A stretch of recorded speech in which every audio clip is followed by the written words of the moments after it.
සඳ මෝරණ විට මානසික රෝග වැඩි වෙන කතාව අසත්‍යයක්ද?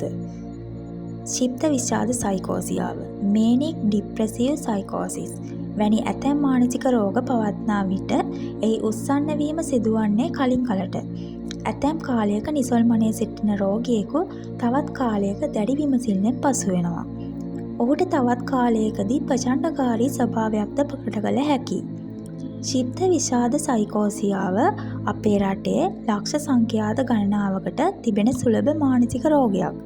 ඉතින් මේ අයගෙන් යම් ප්‍රමාණයක් පසළොස්වක සඳ මෝරණ කාලයේදී රෝග ලක්ෂණ පෙන්නුම් කරනවා. පාරම්පරිකවත් මෙවැනි විශ්වාසයන් තිබෙන නිසා පසළොස්වක පෝය හා මානසික රෝග අතර සම්බන්ධතාවයක් ගැන විශ්වාසයක් තියෙනවා. අපේ රටේ විතරක් නෙවෙයි වෙනත් රටවලත් සඳ මේ විදියට මානසික රෝගවලට ඈඳාගෙන තිබෙනවා.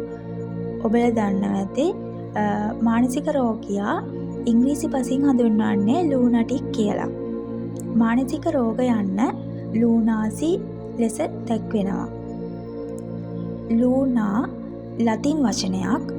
එය තමයි ලූනාටික්, ලූනාසි ආදී වශයෙන් පෙරලෙන්නේ.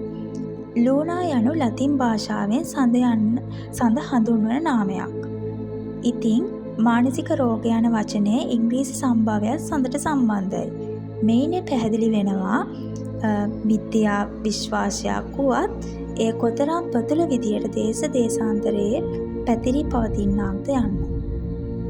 මෙය මනෝරෝග විශේෂඥ වෛද්‍ය ඩී.වී.ජේ හරිස්චන්ද්‍ර මහතාගේ පැහැදිලි කිරීමක් ඇසුරෙන්.